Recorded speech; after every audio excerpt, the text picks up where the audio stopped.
UHSussex Voices, where we shine a light on the people, stories and ideas that make our trust truly special. Hello and welcome to today's episode, brought to you by University Hospital Sussex NHS Foundation Trust. I'm your host today, Jodie Donelan, Communications Officer at the Trust.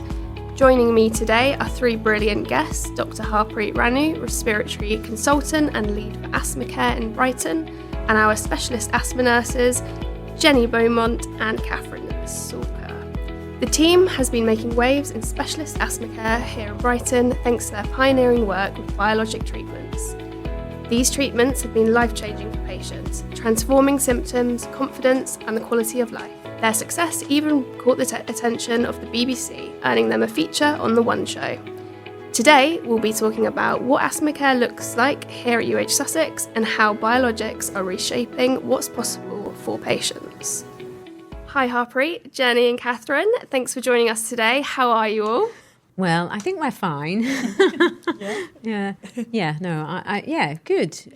I know this is like a chat, so you get all of the chat. I've just done a weekend on call, so, day 10 of something or other. But it's a lovely, you can't see from the podcast, but it's a gorgeous view because we're on the 11th floor at the Louisa Martindale building. So you can see across Brighton, you can probably see to Worthing, you can see the sea, it's a bit misty. So yeah, it's good. Good, we're excited to be here. Yeah, we just come from our biologic clinic and had 3 patients having their first injections. Oh, brilliant. That's always very positive. That's great. Wow, let's kick in then. So, for anyone listening who doesn't know much about asthma care and shockingly didn't watch your debut acting career on The One Show last year, can you paint a picture of the specialist asthma service here in Brighton and what makes it unique? Thanks, Jodie. So yes, of course, we'll reference you to our One Show appearance. I'm sure you can find it somewhere on the internet. So essentially, before 2024, and actually we've just had our 2-year anniversary, for which Catherine's mother made us a cake. So before 2024, if you lived in this area and you wanted to be started on an asthma biologic, you would have to wait to see me, and then you'd be referred to the team at the Brompton, and then you'd wait to be seen there, and then wait to be started on treatment. So it would take about 2 years to get to the point of starting an asthma biologic. So essentially what we've done is we've been able to start this treatment locally. So what we do is we see patients, we assess them, we have a monthly virtual MDT with our team at the Brompton, and then basically if we make a decision to start a biologic, then patients just come here, they come to Brighton, they come to their local hospital, and then they start one of these treatments, so start an injection. And so we've just streamlined the process, made it much quicker and simpler. We've made it local. We've made the accessibility better, and it's just made such a difference to our patients. It's made such a difference to us as well, actually, in terms of being able to deliver this care. So you've seen some incredible outcomes with patients. Are there any moments or stories that really stay with you? Well, it hasn't happened yet, but one of our patients has told us that he's going to be running the London Marathon in April. So he said that before he couldn't even do like the couch to 5K. I think he does a bit of like squash, but never really ran. So since being on a biologic, he thought he would, start off with 5Ks, 10Ks. And he's just recently texted us saying that he has done the half marathon, and ever since every Sunday he's been doing a half marathon a week.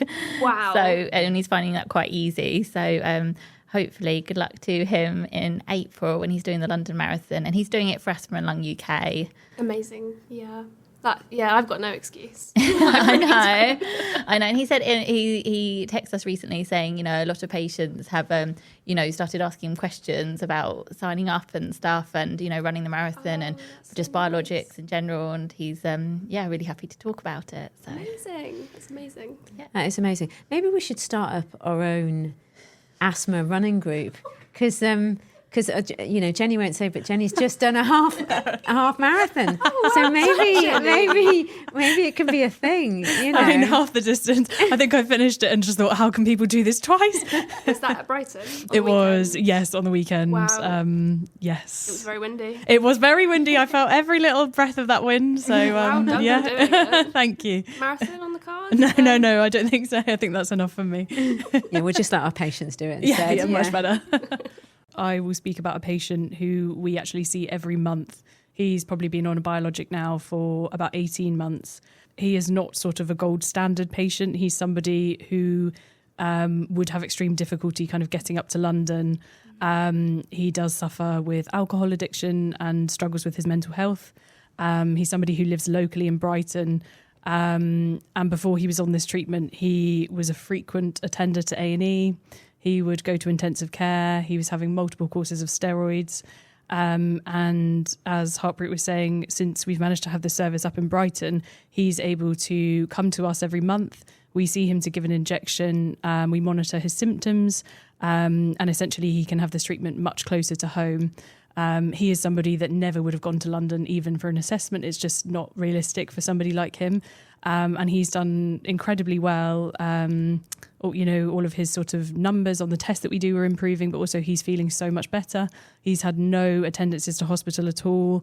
He's not had any courses of steroids, and he's managed to stop smoking, which is fantastic. He has sort of minimal use of his reliever inhaler, and he's feeling really fantastic in himself. So that's a really, really positive story for somebody who is not sort of a gold standard clear-cut patient. Wow. Yeah, that's incredible to hear. Amazing.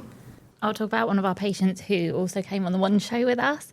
Yeah. So she struggled with asthma since she was a young child, and then had a really traumatic admission during COVID times when she was transferred to St Thomas's, and she talked about how she was put into a coma. She lost her a lot of her hearing, and her voice changed as well, which she's quite self-conscious about.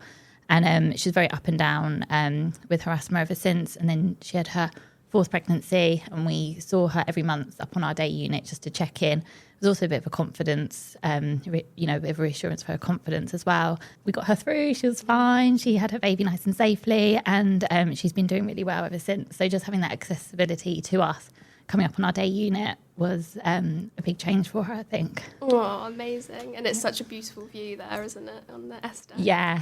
I mean, people come and automatically walk over to the windows, get their phones out. You're probably sick of people saying about the views. No, it's so nice, especially, you have had the misty fog really early this morning, so you can see it. Yeah. It's really nice all times of the year, so.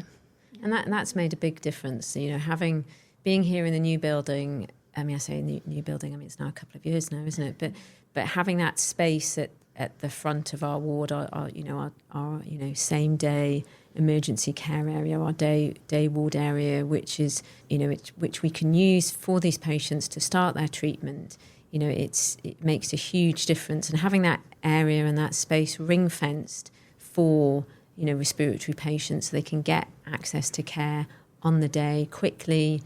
Yeah, it's kind of revolutionised things. And one of the things is, we see patients and we give the treatment. I say we, it's obviously Jenny and Catherine that do all the work, but we start the treatment, and then they can have the injections at home. We teach them to do it themselves, and then they just do it themselves at home, so they don't have to come to hospital after a few visits. Yeah, that sounds like it makes all the difference.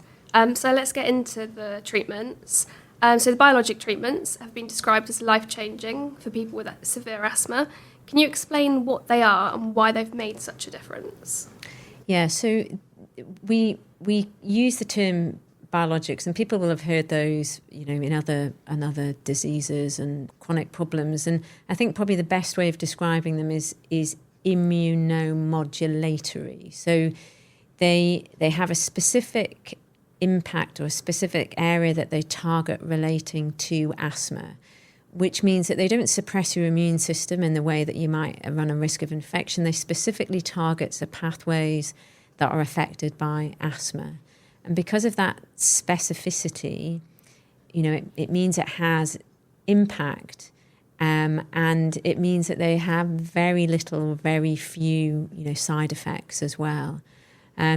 So that's why they have such a positive impact. And one of the things that you hear from patients is they almost forget that they've got asthma, which is amazing. And we're also in a position where there are a number of them are available. So it's not just a case of there's only one, and if you don't meet the criteria or if one doesn't work, well, that's it. There are a number of different ones that are available. So there's a choice that we have in terms of deciding what's best for the patient, depending on the individual characteristics of that patient. What do they react to? Have they got problems with their nose? So that's why they work so well. Amazing. I might put you on the spot here, but do you know how many patients you've helped, or maybe give us an idea of how many patients you see a day, a week? So we did our 100th patient in, you probably remind us, it was there, October, I think. Yeah, October. So would you say we're about 110 or 20 by now? Probably should have looked at that before we came out. It's okay.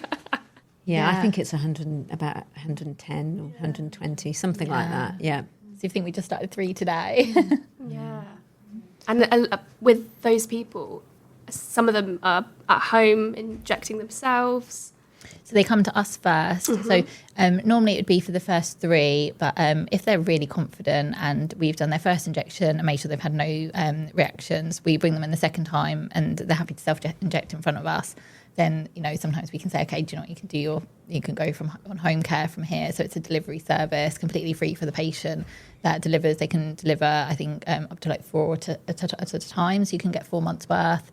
And we see them 6 monthly, then annually to check in on them, and they can contact us whenever. So it's really nice and convenient for the patient. I think having the space, as we've spoken about on level 9, is really great because, as Catherine was saying, if we have patients that feel they're having a flare-up of their asthma and they've been started on biologics, we want them to contact us when they feel unwell. So if there's kind of any suspicion that the biologic isn't working, or if they would typically go and see their GP with their chest, we want to see them just to make a bit of an assessment to make sure it is their asthma if there is any problem. And as we've said, we have a service where they can contact us.